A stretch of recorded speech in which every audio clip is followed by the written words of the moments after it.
能不能温柔一点？我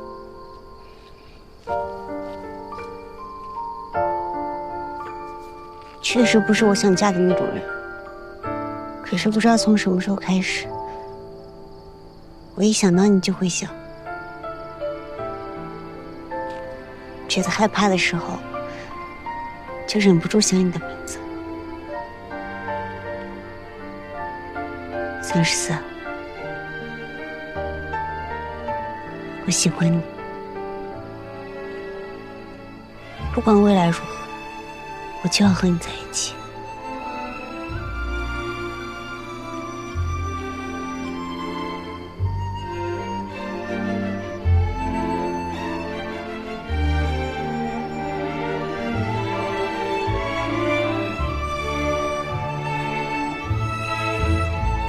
亲啊，可以一起了。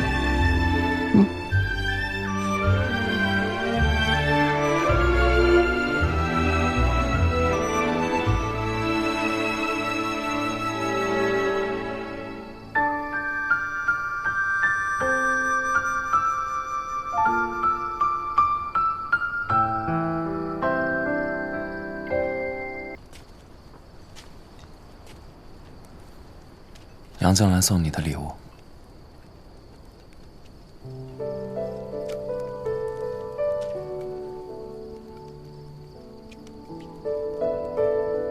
你见过他？他在哪儿啊？他伤得怎么样啊？他还活着。他让我给你带话，说平安，无念。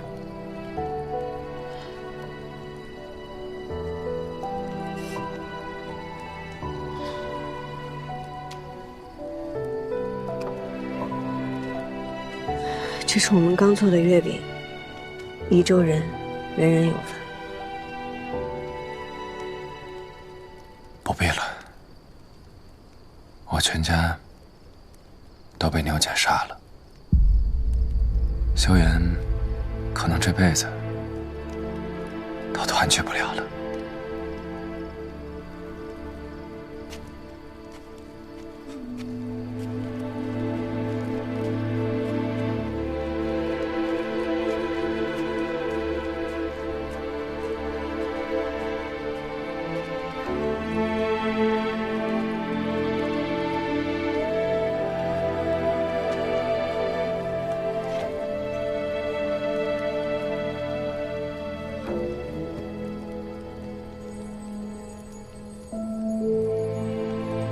阿兄、阿娘，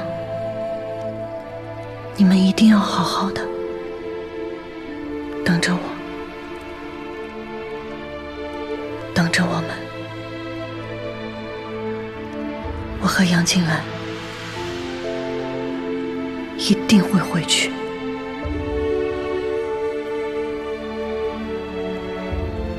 莹莹，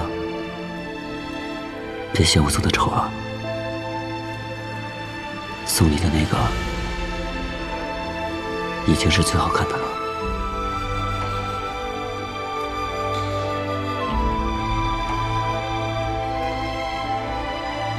我想告诉我的月亮，事情结束以后，若他还眷恋江湖，我便陪他仗剑天涯。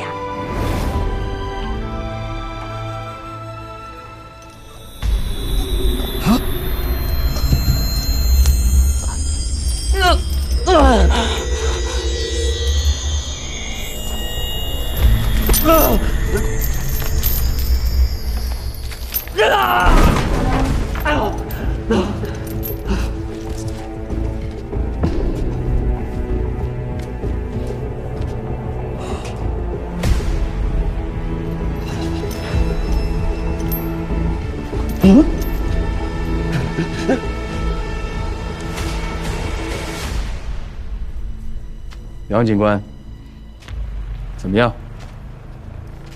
感觉如何呀？想不到你偷偷骗我，竟会有药！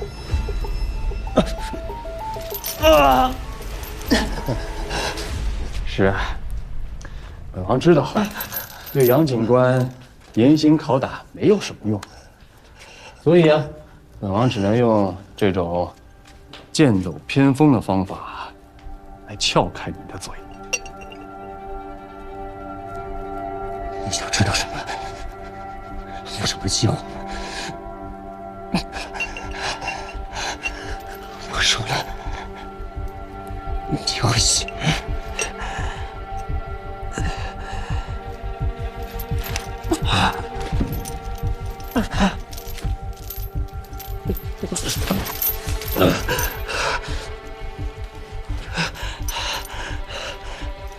这计划就是让你亲自把我送出这里。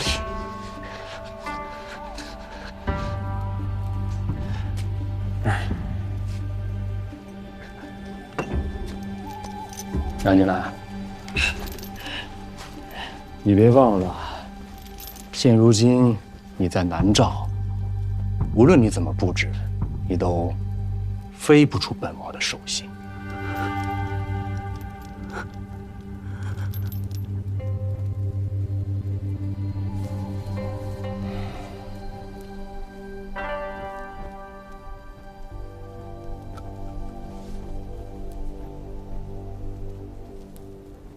他的眉宇间应该是含笑的，他的手腕应该是纤细且柔软。放下，一点儿也不是！放下！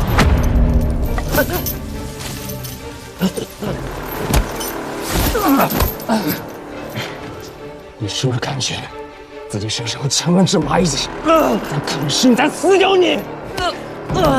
总有一天会忍不住疼痛，喝下那瓶带着药的水，然后放下你所有的尊严，对着本王摇尾乞怜。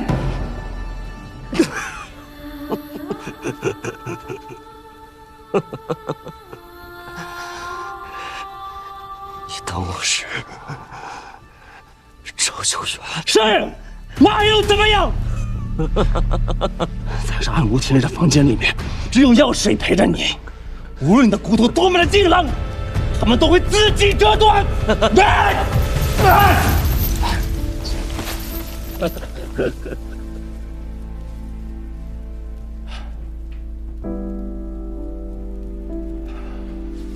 杨警官，你好生休息。本王过几日再来看。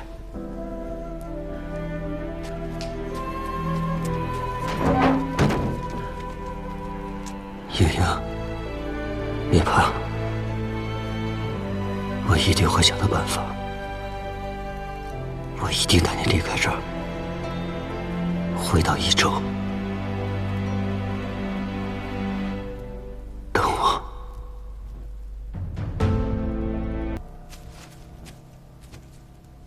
木灰旧部，木灰旧部，哪来什么木灰旧部？全都是你搞的鬼！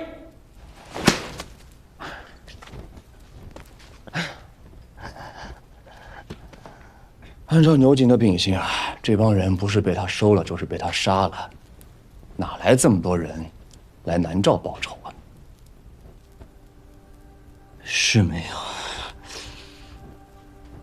你怎么不去跟你的王少去说？是因为他觉得不重要，他要的不是真相，是结果。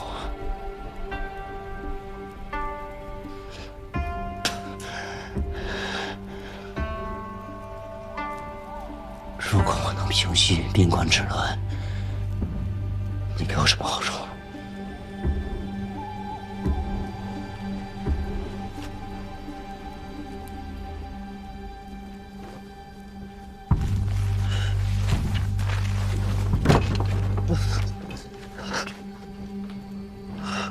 本王有2个问题啊。第一，你如何平息边关之乱呢？第二，这边关作乱之人是些什么人呢？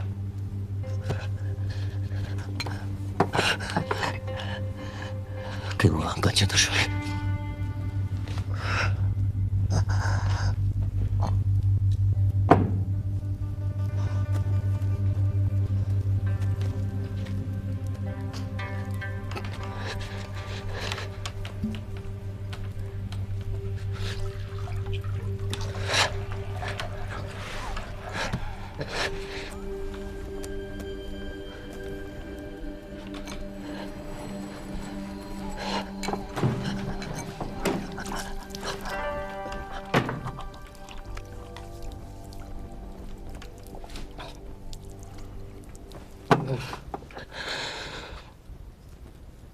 他们不过是我的一些故友旧交，我会告诉他们，霍乱一中的真凶是牛姐，然后让他们去长安，请朝廷来处置牛姐。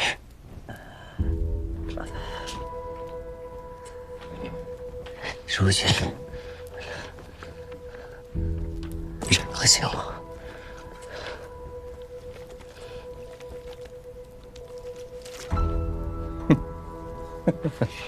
好，那说说，你想要些什么呢？我要带一个人走。他织锦尚未完成，他不会跟你走的。此事根结，由长安决策。丧事四郎是国有爷，在长安，他的话比我有分量。太子不方便做的事，他的姐姐娘娘，还有兄长们方便。好，本王答应你。第二，我需要你写一封禁闭信，承认你与牛姐有勾结，随便你怎么写怎么批评自己。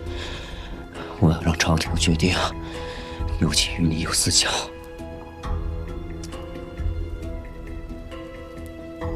好，本王也答应你。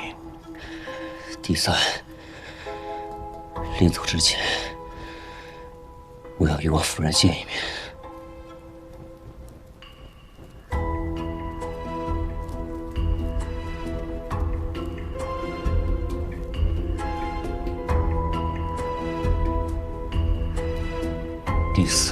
第四，杨警官，你的要求未免多了一些吧？第四，你1年之内不准碰季莹莹。这不是益州警官与南诏白王的约定，这只是男人与男人之间的约定。你敢吗？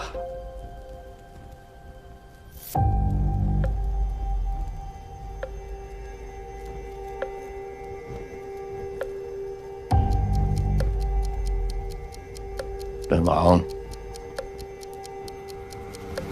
答应你。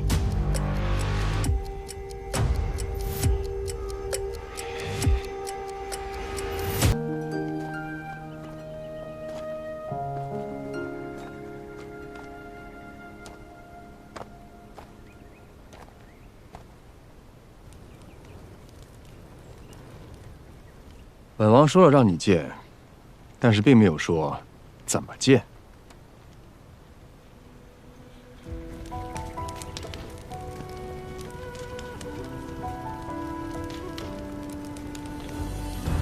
李娘子，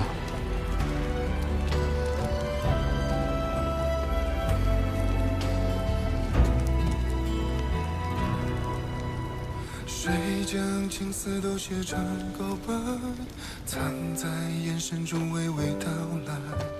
缘自愁思不见初以来，那就猛虎而花开。茫茫眉宇之间的沧海，心若孤舟向着你驶来。纵然时光总生了青苔，在回忆里重这个何遂刘波锦，其实是因为你。我杨金兰所做下的承诺，一辈子便是一辈子，荣辱与共，生死不弃。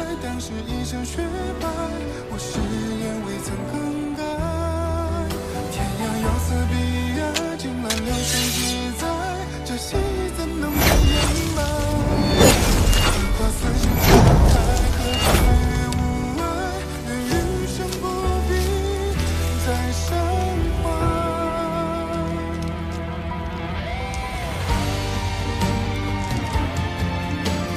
不离不弃，不丢本性。往后无论发生任何事，你我都丢不了了。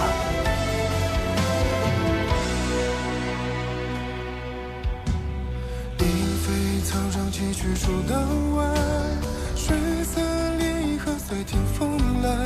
思念如梭走线绕尘埃，就连泪也分成一载。杨警官，事不宜迟，你可以上路了。风月春去秋来，情节又等谁来拆？昨日岂能忘怀？当时一身雪白，我誓言未曾更改。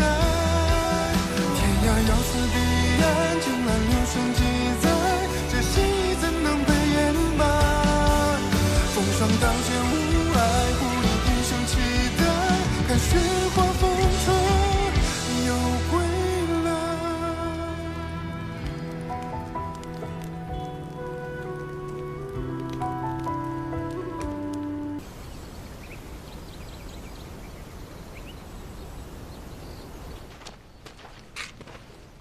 季娘子，这就是你在营池的房间了。以后在染织上有什么需求，可以随时找我。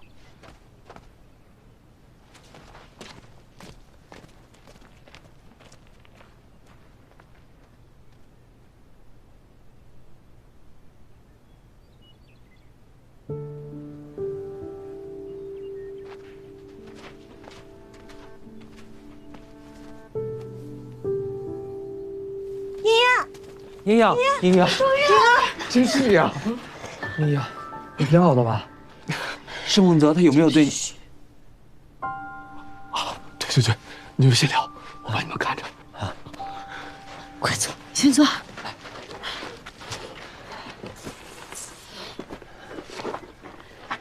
我简短说，有时候人在屋檐下不得不低头，但益州才是我的家，我不会违背自己本心。我们都明白，你是为了救我们的命，才去做王妃，去治南诏锦的。我也知道，这都是权宜之计，你肯定不会去做的。我绝不会去做王妃，但是南诏锦，是我应了南诏王的，一念之期，不假。是，我们真要为他去致敬吗？那南诏人把我们掳过来，把我们当成俘虏，阶下囚，我们就应该认命，从此以后为他们卖命吗？可是不知南怎么办？不知我们会死的。英英，这不是你的性格呀。你是来了南诏以后变了吗？是盛梦泽给你灌了什么迷魂汤吗？我们以为你来是给我们想办法，带我们去反抗的，不是让我们去做奴隶的。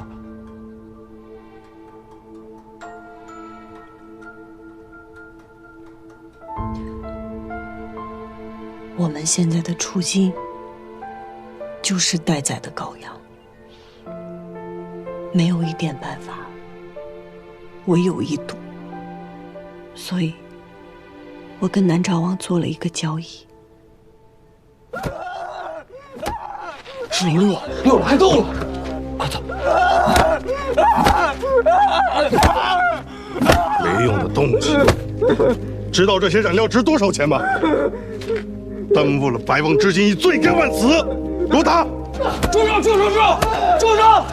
手！怎么，你们也想来打呀？哎，有事说事，有人说事啊！住手！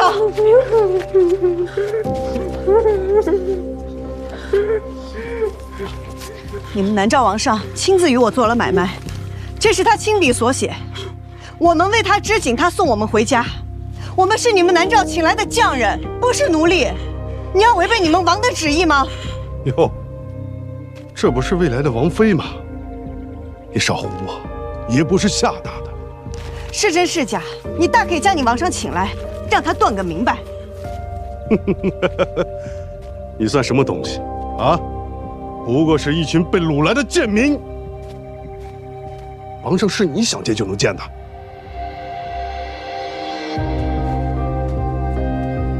你试试，若是我们这帮人出了什么事，织不了锦，你的人头明天会不会挂在那银门之上？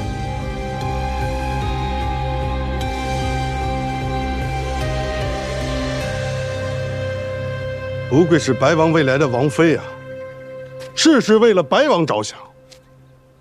白王要是1年之内织不出锦来，就会被送到大唐处理。若是那有骨气的人呢，干脆就不干了，到时候和罪魁祸首一同赴死。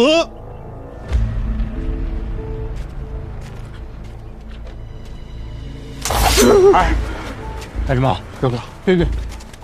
哎。算你走运。让开！没事。自从那天见到了杀人，他就害怕霸道的声音，他们总是这样吓他。你刚才拿出来那东西是真的吗？我们真能回去吗？那确是南诏王亲笔所写。你是怕生丰泽织不出锦被处死了，到时候你就做不成王妃了吧？你放屁！你是怕我们被牵连？你这人怎么这样啊？注意点啊！大家可以自由选择，但我只想活着回去。我想活着见到我的阿娘和阿兄。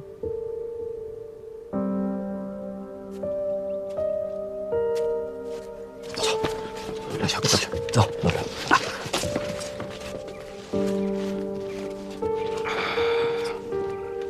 金娘子，这清平关的人可没那么好对付。我若是你的话，就避而远之，专心织锦。我正是因为想专心织锦，才不能徐徐图之。锦为首，人在锦之上。我先要在乎的是人。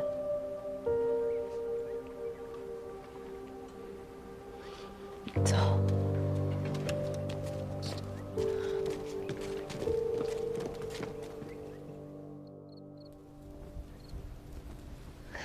行了，早点休息吧，有什么事明天再想。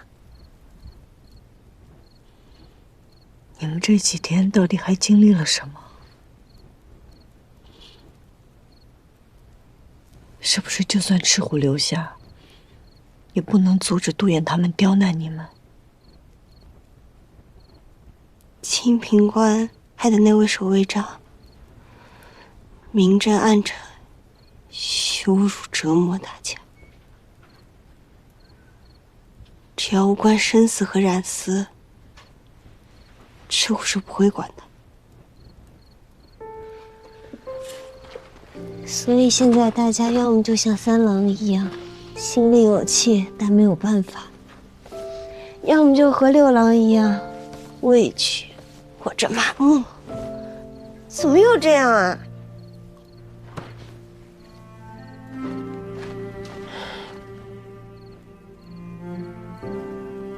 这也是守卫长他们干的。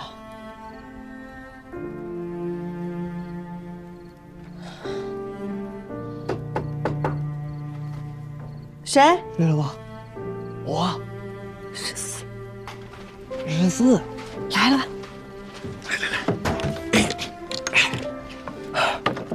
你怎么来了？没休息呢。那个三哥不好意思，让我来送2床被子，方便吗？快进。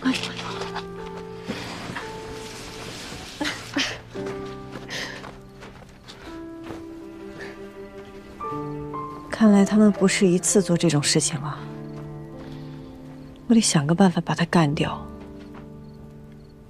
什么？干掉？嗯。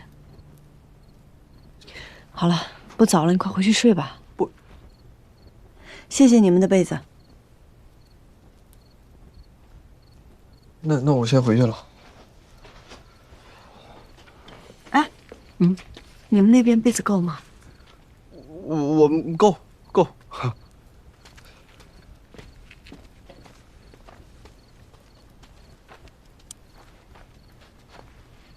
他刚刚给你那个眼神，是让你看住我的意思吗？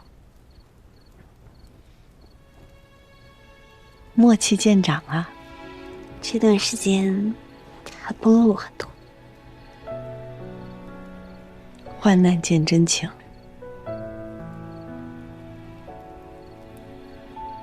患难见真情。那如果患难过去了，真情是不是就会消失啊？不会。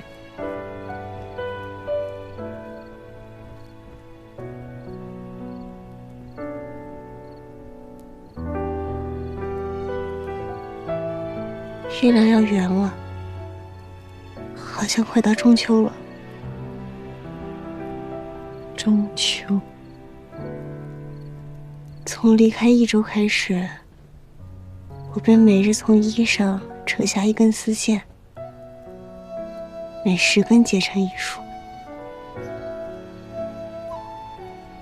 我们已经离开1个月了。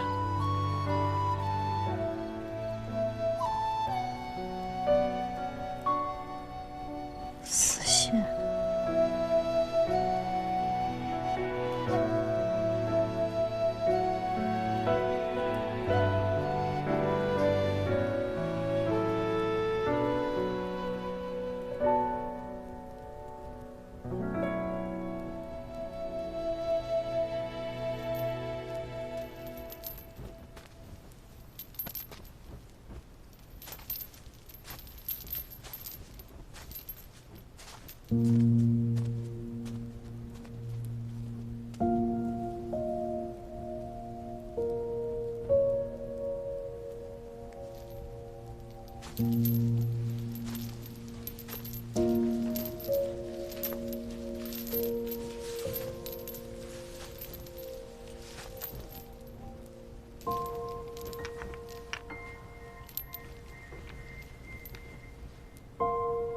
苍儿，我都已经这副模样了，还能害你不成啊？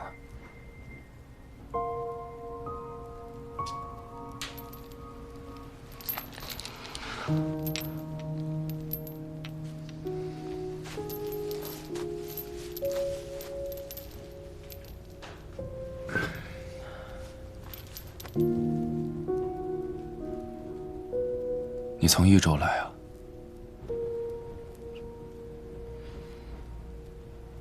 嗯。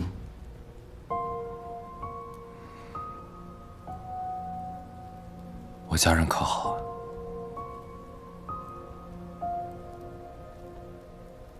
牛瑾现在统领着益州，然后呢？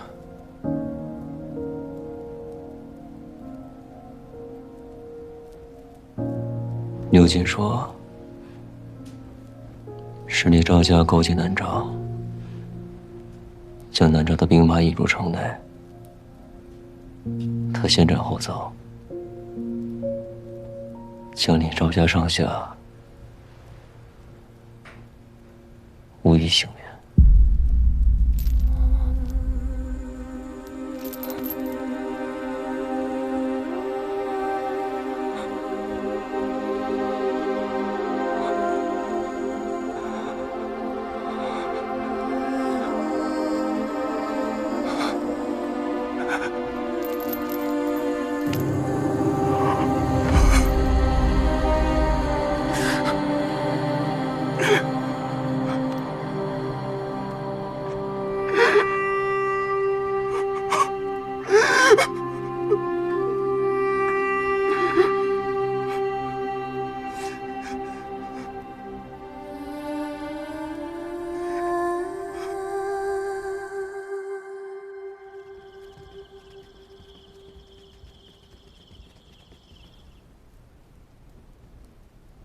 杨静南他说什么了？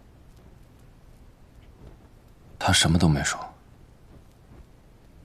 还是不够信任我。不过我认为，他为什么来南诏，他的内应是谁？即便他不告诉我，他定会告诉英英的。他想跟季英说什么呀？平安，勿念，就这么多？啊，也对。这么短的时间，他不会轻易相信你的。是，王爷。不如此事，咱们从长计议。过段时间，你再找个别的理由让我进去，咱们再试试。对了，送进去的饭菜和水，他吃了吗？他应该是察觉到了问题，每日只吃最少的量，维持能活下去。嗯。那你呢？你吃了吗？我既然决定与王爷合作，定会相信，日后王爷会把解药给我。其实这个没有什么解药，这个药越吃越想吃，一日不吃啊，就会像千万只蚂蚁在啃食，痛不欲生。等到它疼得受不了的时候，就会放下尊严，臣服于我。那赵猛，赵二郎君不用紧张，赵二郎君从今日开始就不必吃了，不碍事。你我是同路人呐，本王不会害你的。谢王爷。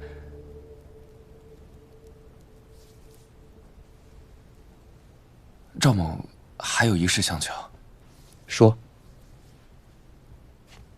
恳请王爷善待我那被您救出的家人们。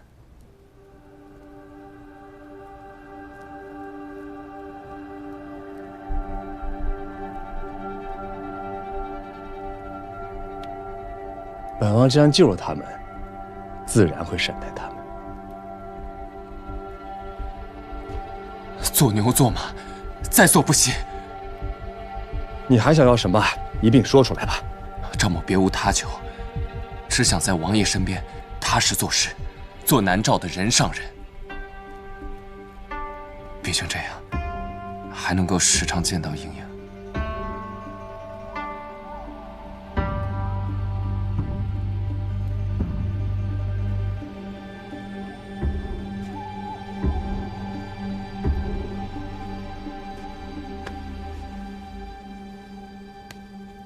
想效忠于本王，没那么简单。他必须得听话。本王的血掌。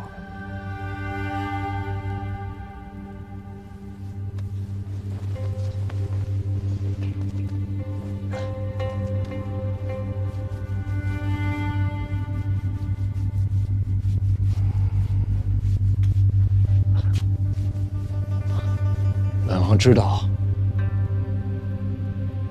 让一个人弯着腰，实属不易呀。跪下吧。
新娘子，有人找你。天不怕，到底是什么？你们南诏的织机固然精巧，但只能织出宽不过7寸的锦缎。这花楼织机是大唐独有，织出来的纹样更精细，更有光泽，手感也更平滑。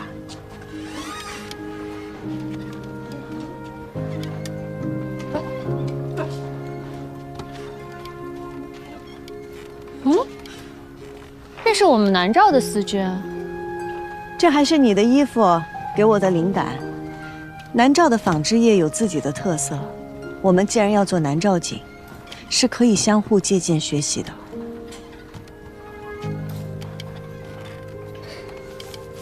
所以就根本没有什么天不怕。你为什么约我来这里看这些？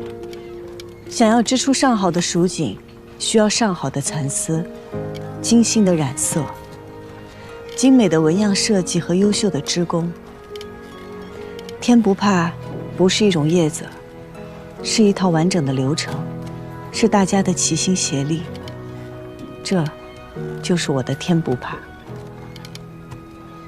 区分一个谎言的好与坏，那是要看他骗你到底是为了你，还是为了他自己。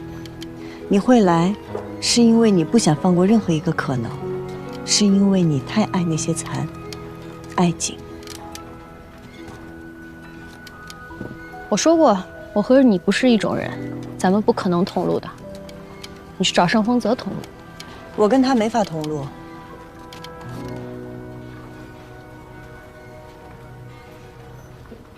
他想留下我，但我想要回家。若是我们织不出锦，就都会死。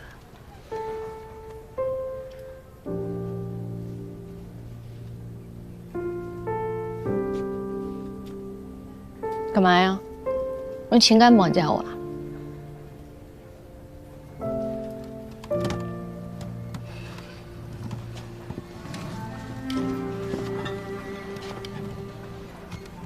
当初我师母被抓走，也没有人同情我师父呀。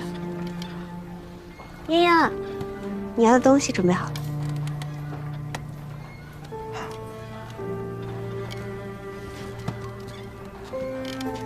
这是我用1周的法子染的南诏丝，你瞧瞧有什么不同？你要是不想瞧，扔了也没关系。走吧。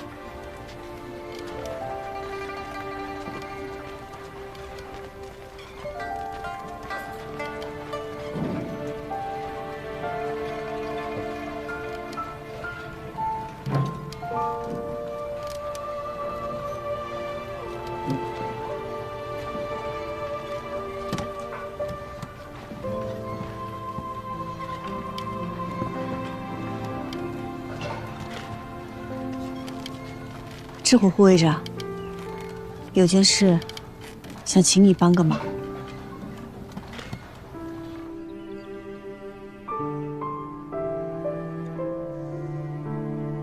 西娘子这手艺果然不一般呐。可这我不敢收啊，这。我也没说要送你啊。这快过中秋了。中秋在我们家乡是家家团聚的日子，可如今我们回不去，我便想在营中给大家过个节。想劳烦你将那些都卖掉，帮我买一些过中秋需要的东西，那剩下的钱都归你。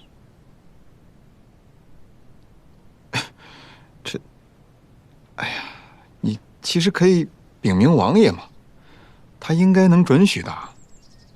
无关染织，这是我们自己的事，自己解决。自己解决？可你们拿的是白王买的丝线，你们这叫什么呀？啊，狼狈为奸，中饱私囊啊！赤虎护卫长，你就亲自向你们王爷交代吧。来人，把这些织工给我带走。是。慢着。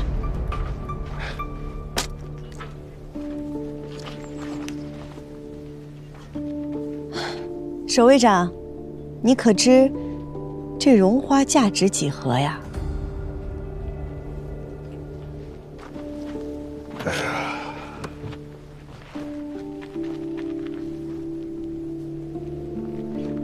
几何？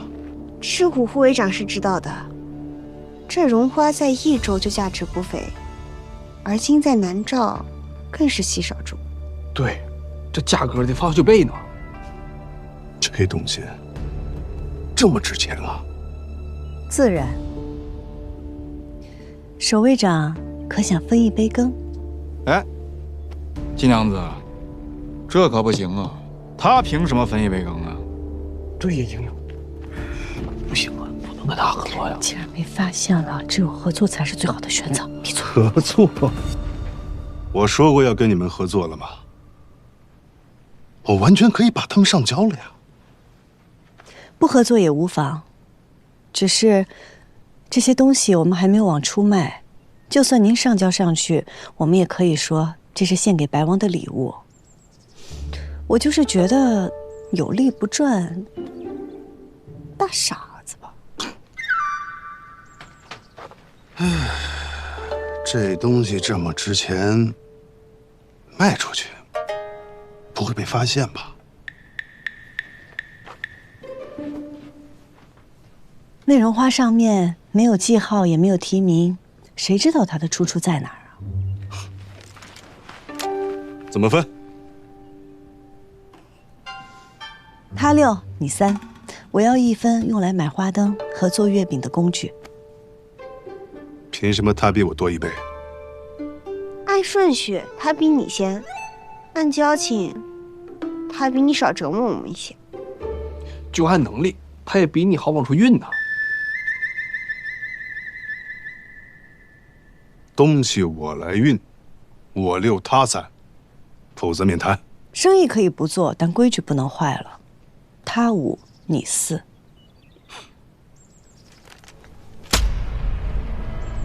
我5，他4。那这得问问赤虎护卫长的意思了。行，你5，我4。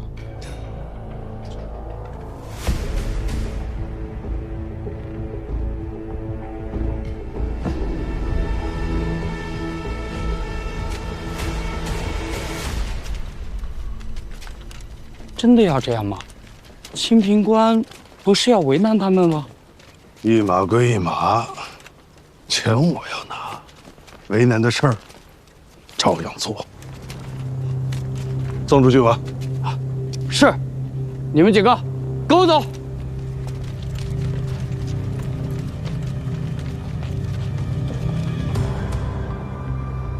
告诉他，本王也不喜欢在自己的地盘上有别人家的狗天天在那儿叫唤。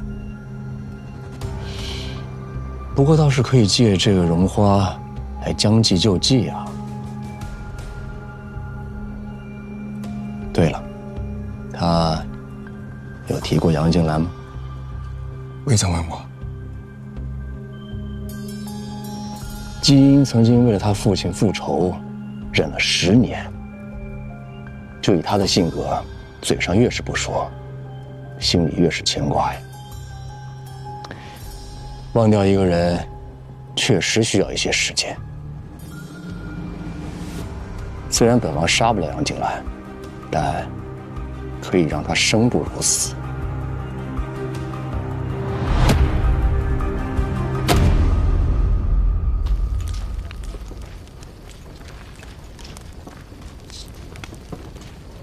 这个给我。莹莹，你找我们过中秋啊？我准备了一些做月饼的模具，还有桂花酒，还有花灯。一会儿大家想点花灯点花灯，想做月饼做月饼。啊，你想回家？中秋是团圆的日子，我们却待在那种鬼地方，哪有心情过节啊？难不成要我们把那点当成家吗？不。我是希望大家从对家乡的思念中汲取一些力量，振作起来。我们能团结一心，早日离开这里，早日回家。莹莹，莹莹，那个前2天我跟你说的话有点重，你别往心里去啊。关于给南诏人织锦的事儿，我想了好几天。你是对的，可是我还是不甘心，就这么被他们奴役着。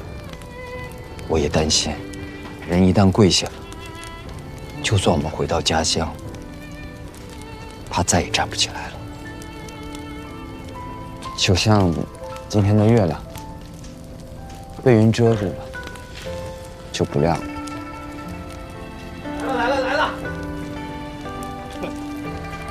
来了！来了！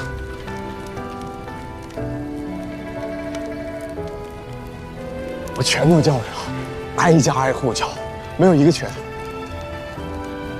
的。那我说两句啊。今天不是中秋佳节嘛，月圆之夜，我们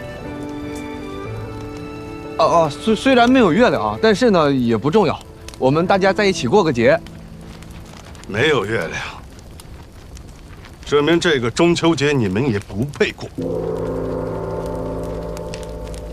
哎呀，景英，你们不在染织，在这聚众闹事儿，还伙同外人偷运物资，属实愧对南诏王对你的信任啊！实则欺君，罪责当诛。不是，这些东西分明都是你让买的，那个还有那个，你有证据吗？人都是我叫来的，东西也是我买的，跟音乐无关。不是的，东西是我买的，和他无关。都给我闭嘴！景英，你给他们灌了什么迷魂药啊？你现在自身都难保。好，既然你们现在这么团结，都一并抓出去砍了。是，慢着。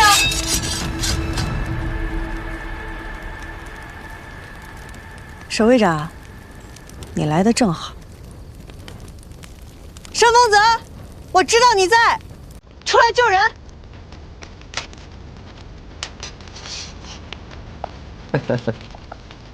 季娘子真是聪慧啊，连这个都能猜到啊！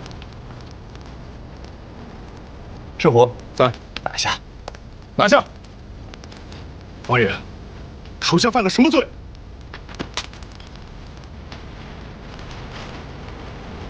你逼迫营中的匠人为你制作绒花，私自贩卖，以权谋私，运送的官兵和售卖的商铺皆已招供，人证物证俱在。王爷仁慈，捏你初犯，杖责50。你也，我也怎样？你有证据吗？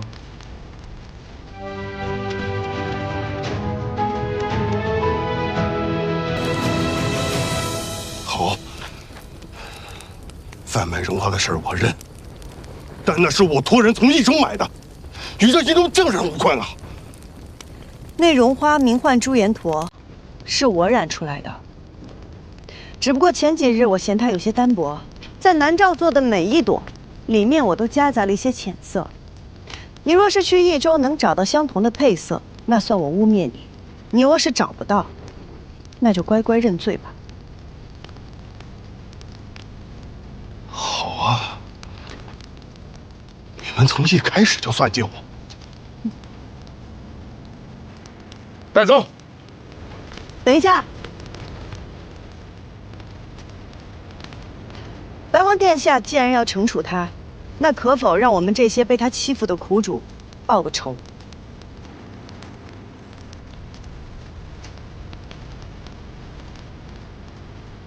她是杜燕女，本王觉得是个好主意。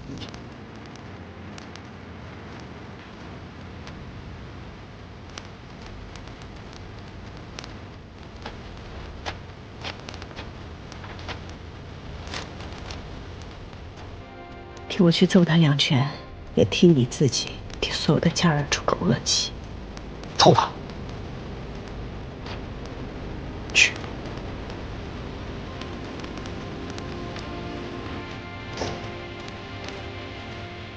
你敢打！王爷，我可是清平关的人，您罚我认，但是你怎么能容忍这些益州奸民？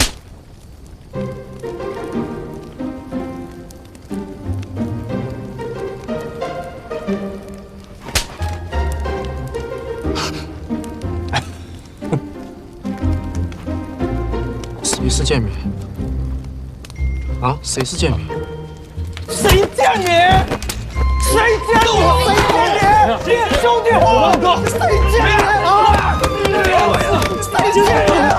喜欢你，是不是？你喜欢抽打我？你脑子有油是不是？喜欢抽打，喜欢抽打我干了！欺负人！到底欺负人！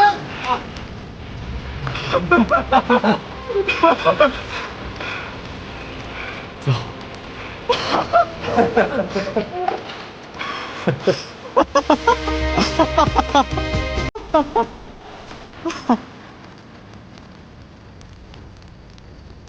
带下去，杖责50。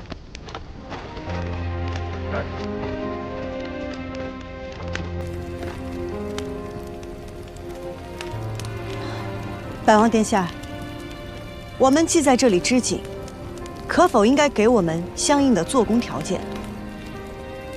可以，你想要些什么？第一，这里的看守只能限制我们不离开此处，不得干涉其他，不得辱骂责打匠人。好，本王同意。第二，匠人一应生活所需，须得比照益州，吃得饱，穿得暖，并有所依。那是自然的，本王也同意。最后一个，还请允我们一人写一封家书回家。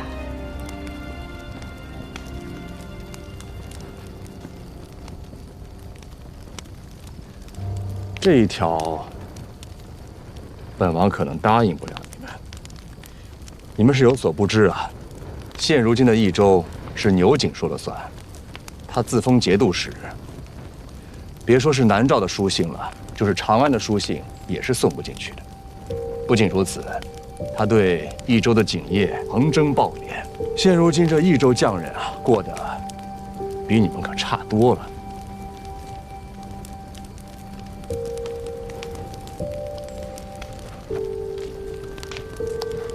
所以啊，本王觉得，先不要回益州了，好好在南诏待着吧。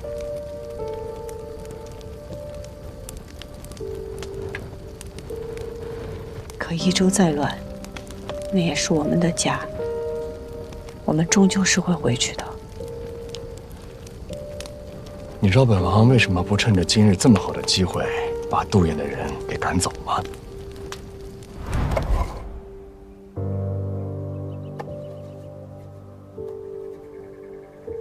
如此精致的物件，当真是职工营做出来的？是啊。不过，虽然这个绒花精巧美丽，但也比不得蜀锦价值千金呢。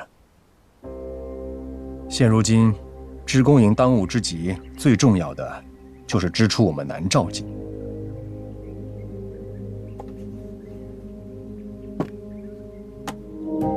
既然他以权谋私，当务之急，你处置了便是。难道是因为他是清平关派过去的人，你不好动手才来找我啊？其实这是季英的圈套。这个守卫长啊，平日里欺负那些益州的匠人们，欺负得太狠了。季英英要收复人心，要让那些匠人们振作精神，专心致锦，这个人必须要除掉。所以啊，臣弟跟季英英就将计就计，将这个花呈给王兄了。你倒是坦诚啊！你我之间，除了君臣之外，还是兄弟，是一家人。我没有必要瞒你。好，既然如此，那未来1年，所有的织锦之事，全由你负责。其实臣弟并非此意啊。那你是何意啊？1年之约，臣弟之责，定当是全力以赴的。不过，也避免不了有人从中作梗啊。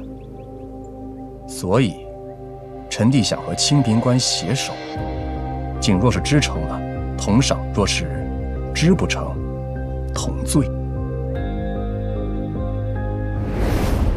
明面上让他撤出，他在暗中不知会给你使多少绊子。只有让他与你同赏同罚，他才不敢轻举妄动，才是真正的撤出。你是懂本王的，因为你我是同一种人。那为什么你总是要摆出一副我是坏人，你是好人的架势，来远离我呢？今日之事，多谢。我们还要过节，王爷请便。王妃就不想邀请本王一起吗？王爷怕是忘了我们是为何会在此过节。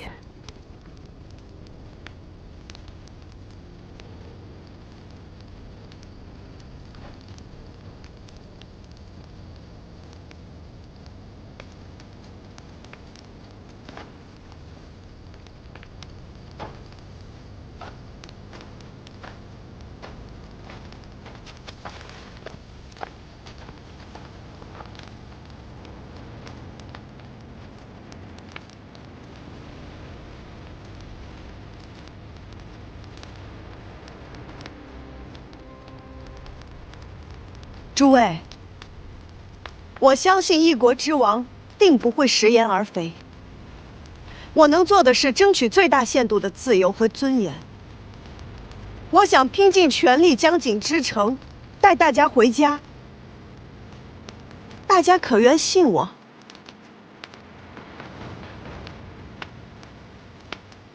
回家，我要回家。姐，带我回家！回家！我们要回家！回家！要回家！我要回家！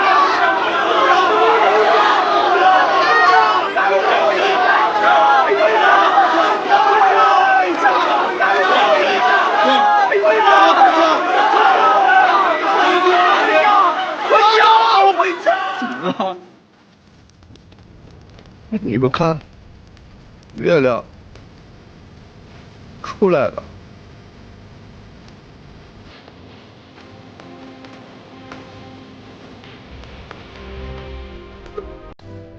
月亮终于出来，那我们就好好做月饼，好好过中秋。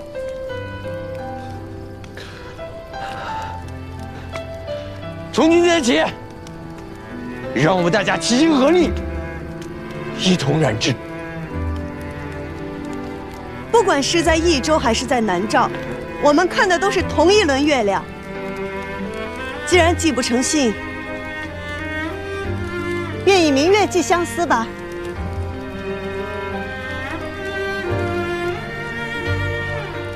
以明月寄相思，以明月寄相思。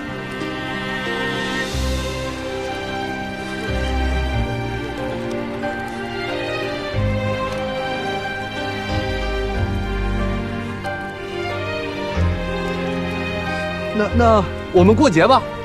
会做月饼的，快来跟我和平儿一起做月饼。喜欢花灯的，找我来领。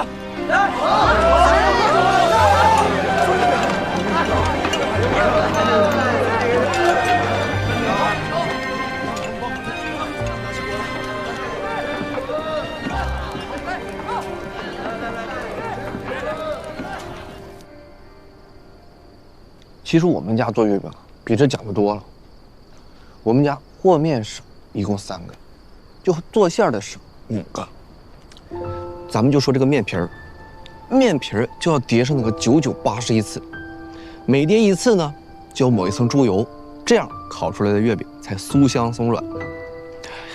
等咱们回去之后，第一件事，我就要带你回家，尝尝我们家特别好吃的月饼。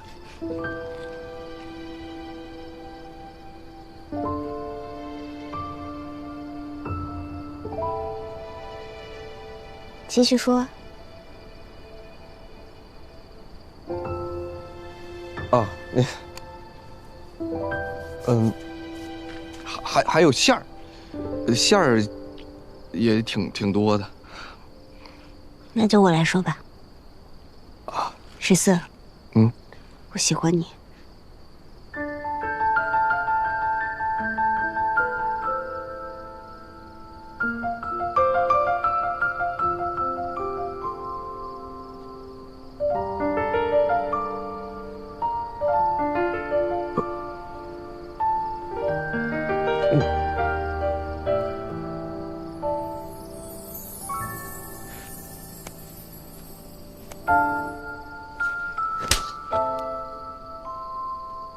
你能不能温柔一点？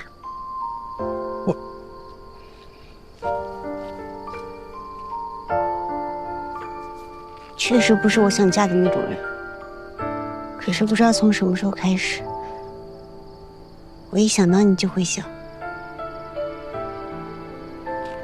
觉得害怕的时候，就忍不住想你的名字。34，我喜欢你，不管未来如何，我就要和你在一起。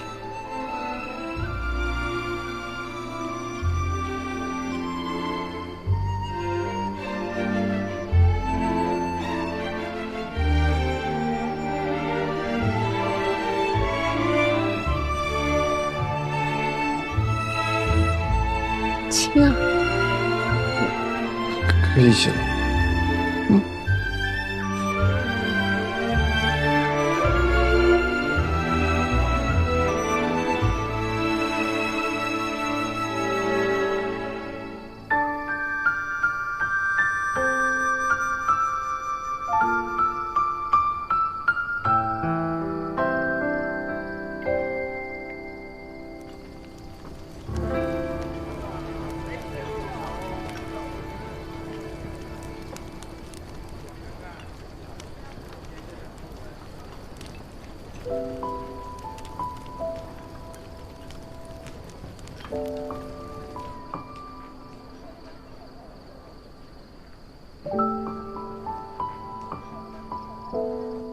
我想让你继续做自己，我想让你和我相遇、相守，像是一只鸟遇见另一只鸟，像是一阵风邂逅另一阵风，要更快乐、更自由、更肆意、更鲜活。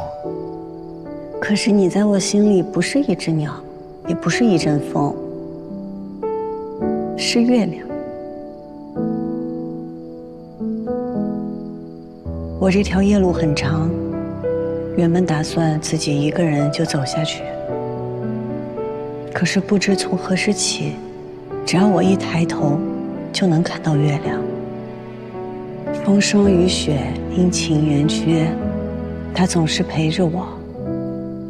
他与我说过，要给我托底。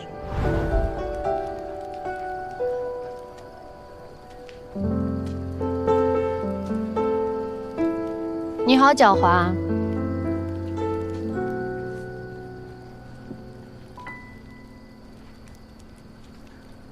因为我想活着。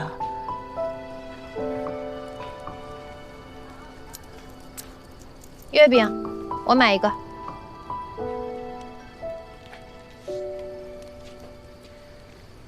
我们自己做的月饼不卖，送家人，送朋友。什么意思啊？送我的？嗯，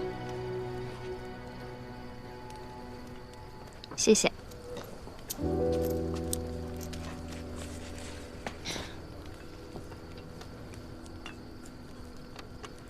哎，你好吃。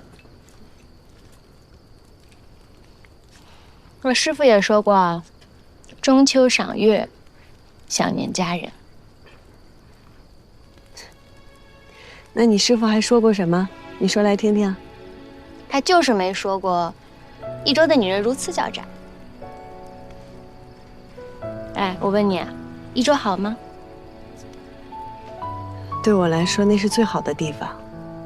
我在那里长大，那里有我的家人和朋友。你这么好奇，怎么不亲自去看看？谁说我好奇了？我不好奇。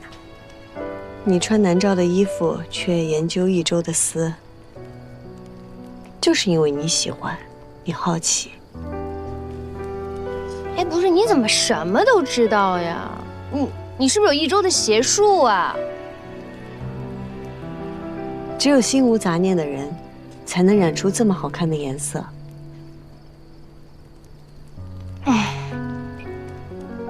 我是益州人养大的，但是我终归是南诏人。我想去益州也去不了呀。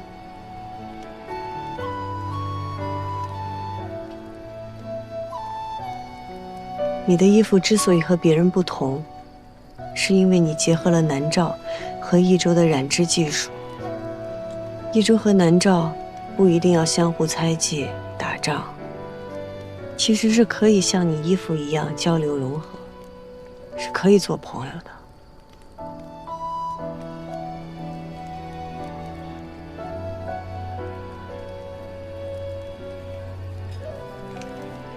这个是我做的香包，防蚊虫的，是送朋友的。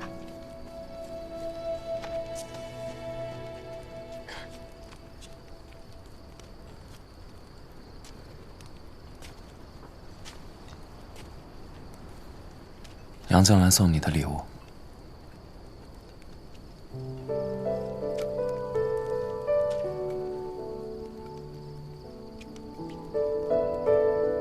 你见过他？他在哪儿啊？他伤得怎么样啊？他还活着。他让我给你带话，说平安，无念。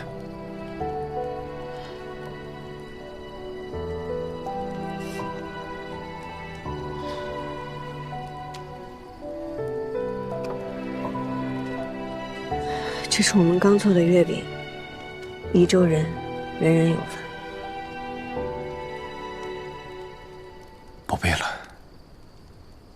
我全家都被牛翦杀了，萧炎可能这辈子都团聚不了了。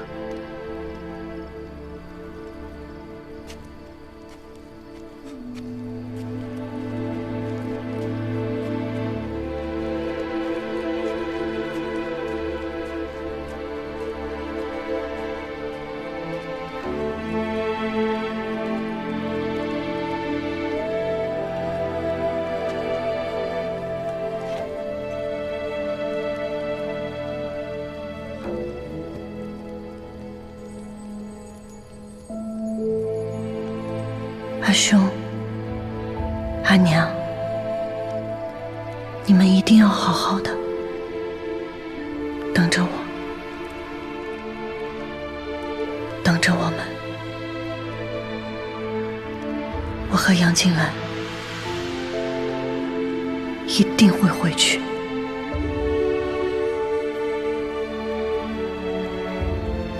莹莹，别嫌我做的丑啊。送你的那个已经是最好看的了。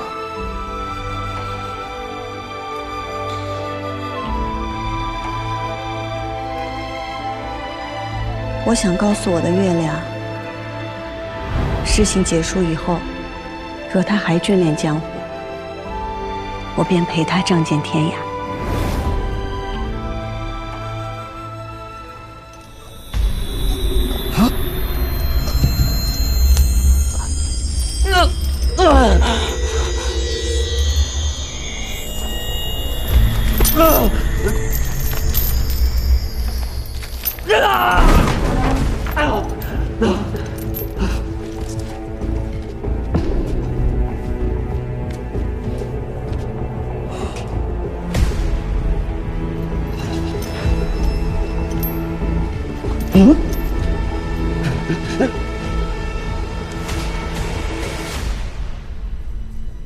杨警官，怎么样？感觉如何呀？想不到你偷偷骗我，救我有药。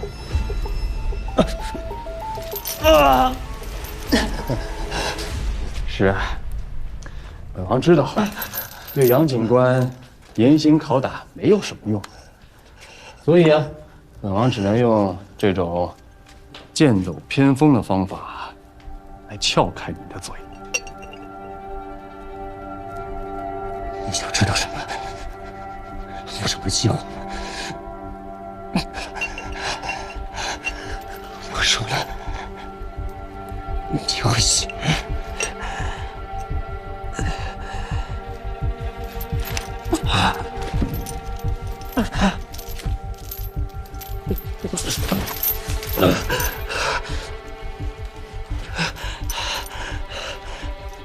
计划就是让你亲自把我送出这里。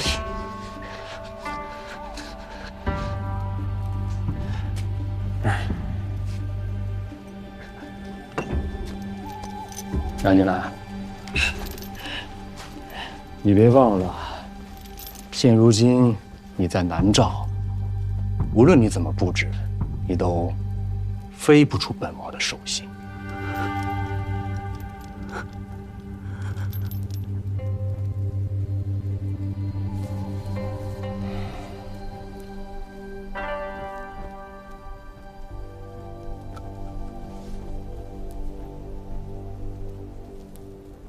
他的眉宇间应该是含笑的，他的手腕应该是纤细且柔软。放下，一点儿也不是！放下！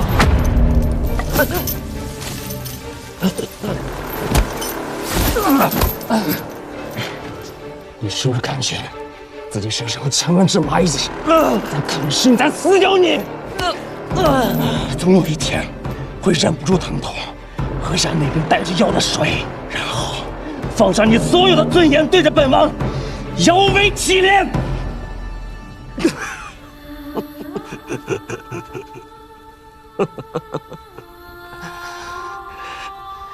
你当我是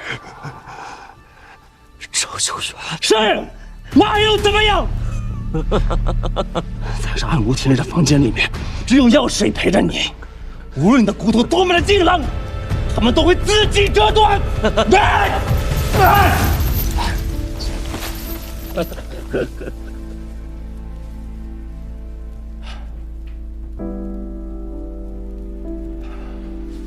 杨警官，你好生休息。本王过几日再来看。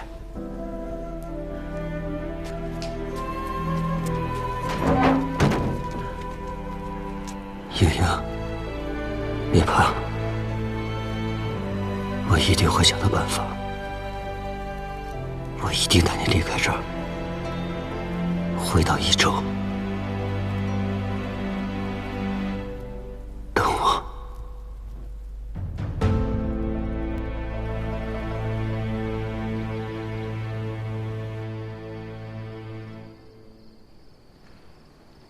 婷儿，哎，非得是你吗？你一向不善言辞，不与人争抢，难道这次非得由你出面去劝阻牛瑾吗？阿娘，匠人被掳，锦业本就元气大伤，牛瑾非但不体恤民情，反而横征暴敛，逼迫我们交纳更多的赎锦岁贡。再这样下去，锦业必衰。得有个人站出来，告诉他不能再这么做了。我明白，我都明白，只是茵茵在南诏安危难料，若明日你再出什么事儿，我会暗中保护她的。不，玉娘，你不能去。若是你被抓了，我就真的没有力气再做任何事了。你们放心，牛瑾虽然残暴，但是他也知道把我们逼死了，对他是没有任何好处的。婷儿，你一定要小心行事啊！啊，放心吧，阿娘。我等你回来。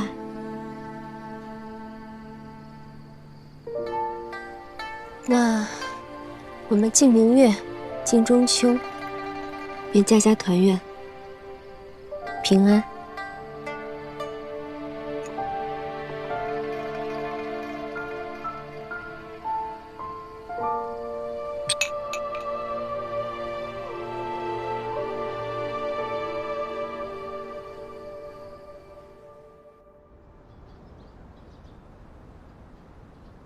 诸位先生，季家的锦已经送进去了。辛苦季兄了。哪怕阁下再辛苦，这些锦加起来还是抵不过岁贡数目。我一会儿能否同诸葛先生一起去拜见牛将军？我们须得有人站出来言明，益州锦业不宜杀鸡取卵。实不相瞒，我和诸葛先生也是这么想的，只是我们还未进去，于叔于前辈便拦住了我们。于前辈自己进去了？是啊，他说只要他还活着，这些事就轮不到我们这些晚辈。在吾郎君，元帅让你们进去。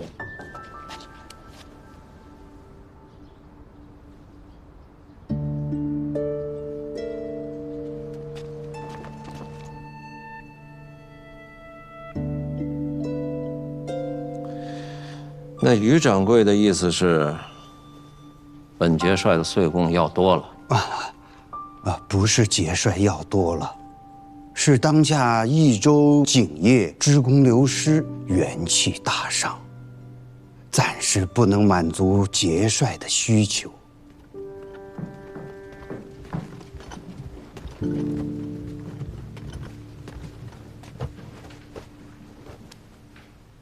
见过节帅。方才于掌柜一直在同我说哈，各位现在都不容易，职工少了，丝线贵了。总之呢，意思就是我岁贡要多了。节帅，他们都还年轻，没见过什么世面，所以自然就看不到如此下去对景业就如同杀鸡取卵。我等并非是不想孝敬节帅，实乃我等是想长久的孝敬节帅，才希望节帅能高抬贵手，细水长流。我又没问你，我在问他们，你们觉得呢？下官翻过记载，历史上益州锦业断过5次，2次是因为战争，而另外3次都是因为守关的岁贡过高。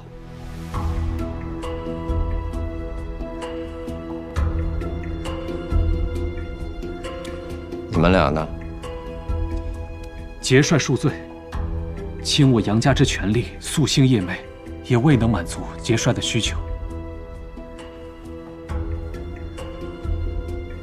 若是锦业兴盛之时，或能凑齐，只是如今锦业本就凋敝，实难从命。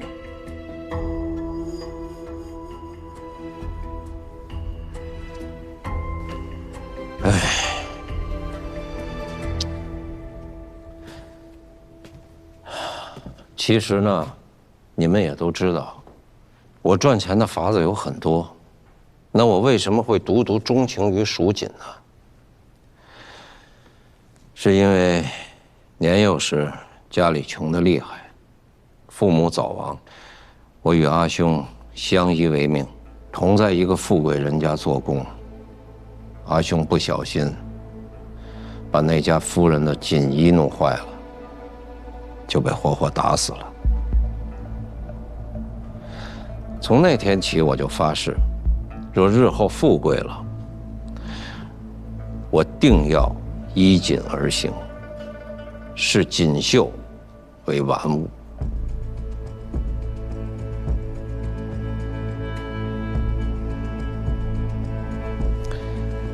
哈，好了，随便唠叨2句啊。行了，既然都觉得我要多了，那本节帅也不是不讲道理的人。今年的岁贡就这些吧。多谢节帅。于掌柜，于掌柜，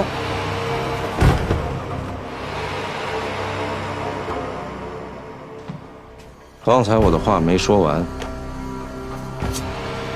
我之所以要依锦而行，是因为我不喜欢别人在锦上忤逆我。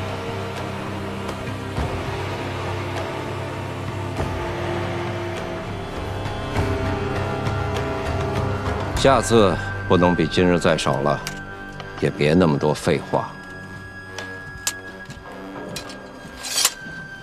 于掌柜，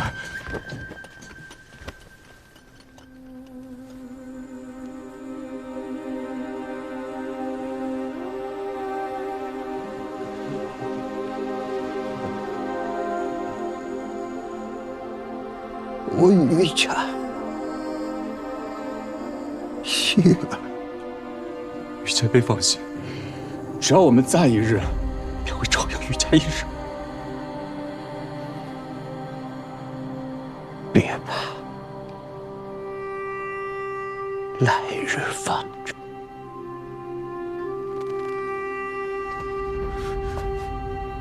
于掌柜。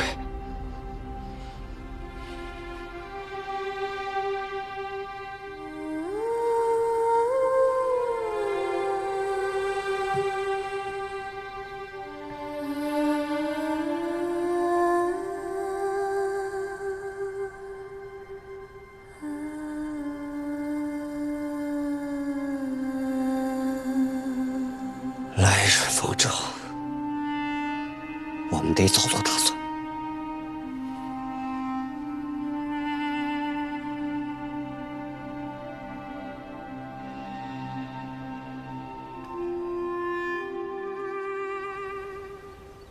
这是今日清平关呈上来的折子，皇帝请看一看。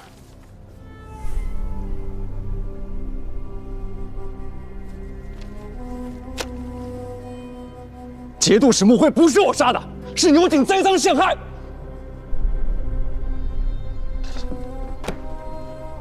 还请王兄明鉴。无论栽赃是真是假，穆辉旧部打着报仇的旗号骚扰我南诏的边境是真，百姓众说纷纭，惶惶不可终日是真。请王兄给臣弟一些时间，查明真相，昭告天下。启禀王上，此事万万不可再等了。现在唐军并未与我正面交锋，只是叫嚣着要潜入我南诏的都城，就像当日白王在益州一样对待我都城的百姓啊！如果再等下去，百姓定会纷纷逃亡，到时我南诏可就乱了。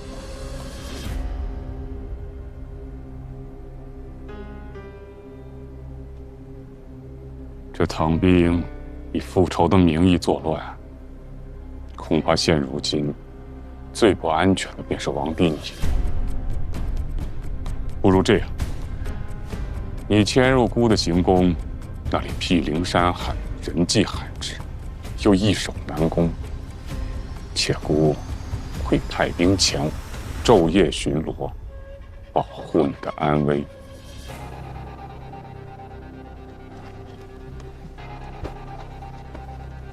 臣弟还有一人，可以证明我的清白。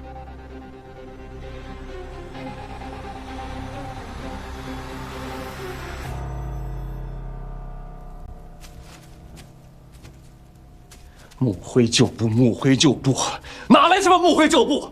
全都是你搞的鬼！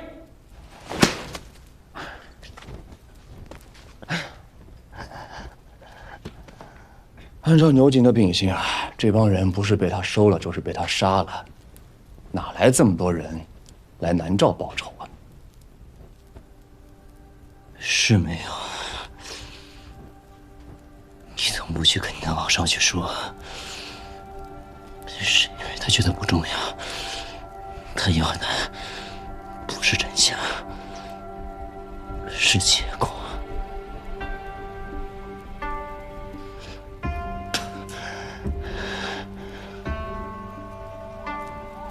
如果我能平息边关之乱，你给我什么好处？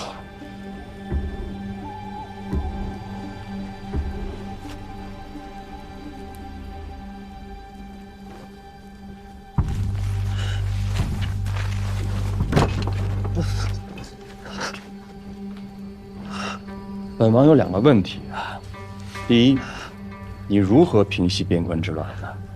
第二，这边关作乱之人是些什么人呢？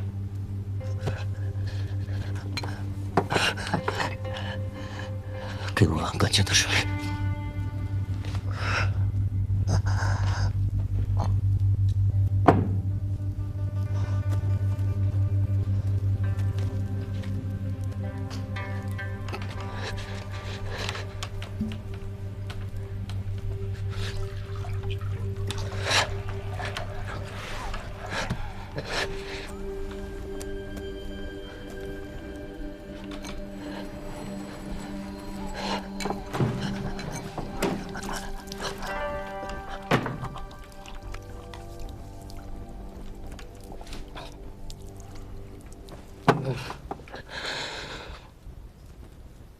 他们不过是我的一些故友旧交，我会告诉他们，祸乱益州的真凶是牛瑾，然后让他们去长安，请朝廷来处置牛瑾。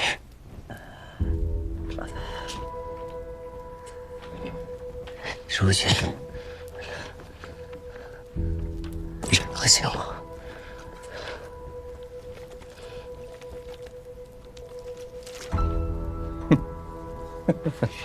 好，那说说，你想要些什么呢？我要带一个人走。他织锦尚未完成，他不会跟你走的。此事根结，由长安决策。丧事四郎是国舅爷，在长安，他的话比我有分量。太子不方便做的事，他的姐姐娘娘，还有兄长们方便。好，本王答应你。第二，我需要你写一封亲笔信，承认你与牛瑾有勾结，随便你怎么写怎么撇清自己。我要让朝廷决定，牛瑾与你有私交。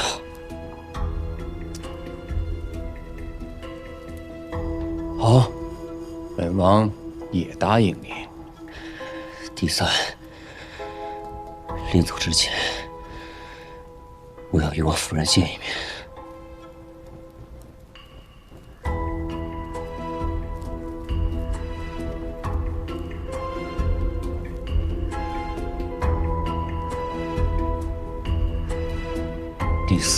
第四，杨警官，你的要求未免多了一些吧？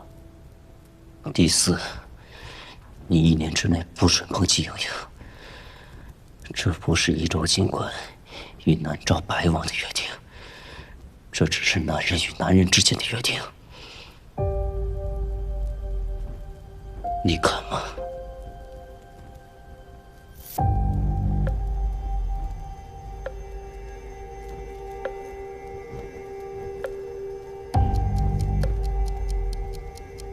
本王答应你。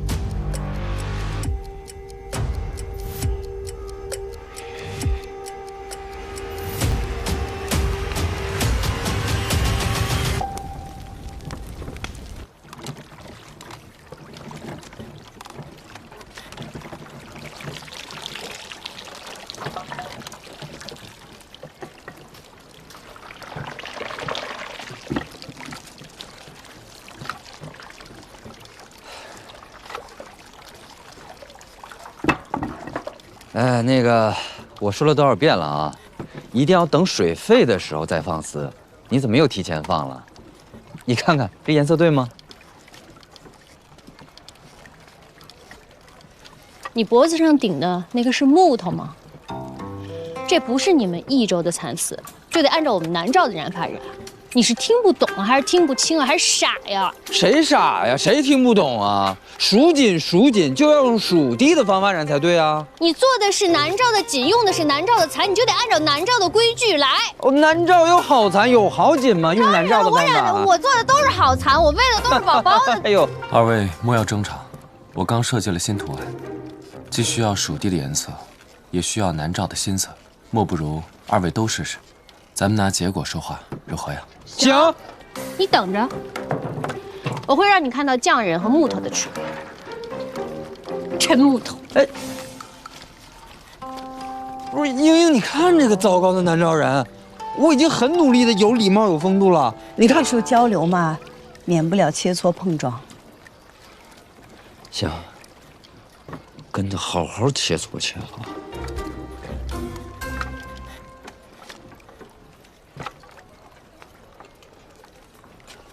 英英，我们合作之间可好呀？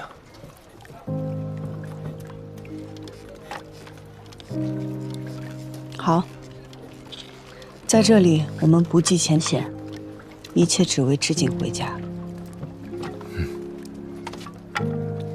那我去设计新图案了。有劳。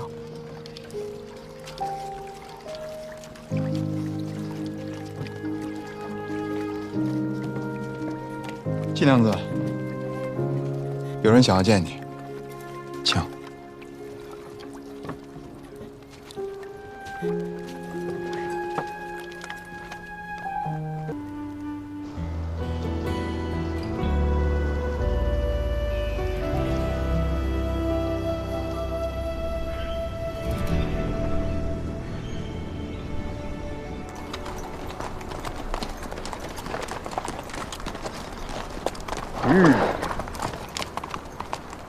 二位，过了这望京驿，便是大唐的地界了。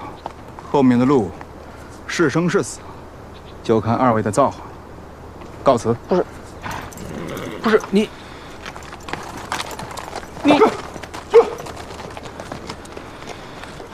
这是一看啊，袭击他们边关的人被你劝走了，他们便撒手不管。这南诏人怎么这么奸诈呀？这是人干的事儿？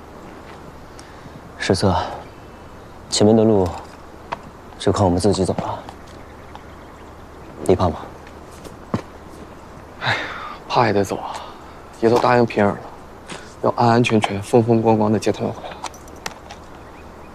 杨老三，你比爷聪明，这条路怎么走听你的，你不用管我，给我留条命就行。放心吧。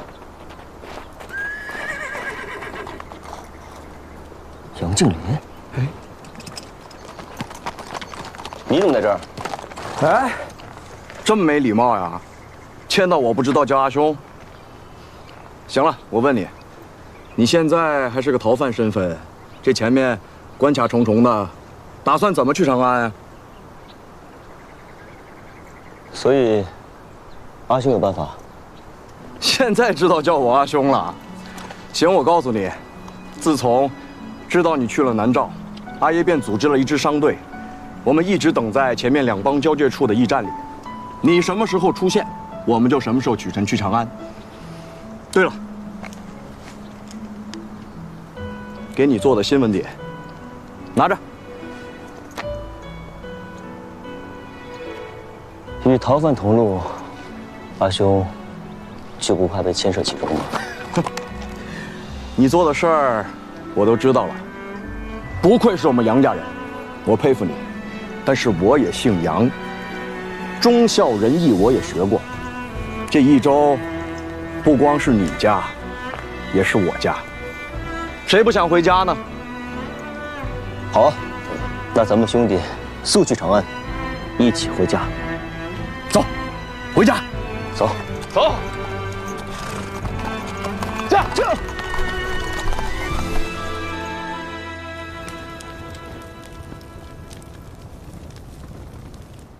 这已经是用最有韧性的蚕丝制成的剑了。接下来由你来演，看看它能不能成为合格的南诏剑。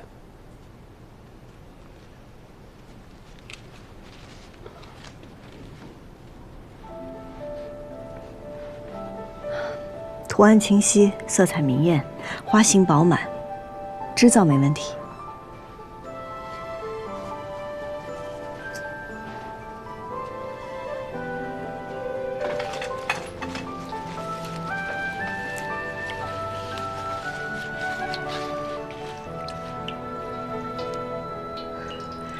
过碱水而色不退，鲜艳如初，染色也没有问题。最后韧性的部分，我来验。我来。我来。轻点，你们轻点。我来。轻点儿。陈木头，你使那么大劲干嘛？这做了几个月的东西，我怎么可能不小心呢？正常的锦是经得起这样的拉扯的。它断了，是因为我们又失败了，还是不行。蚕丝还是不够坚韧，不过比一开始好多了。我们再努力努力。我们已经努力那么久了，还是那样的结果。1年的期限马上就要到了，我们再织不出来，我都不晓得自己在期待些啥子。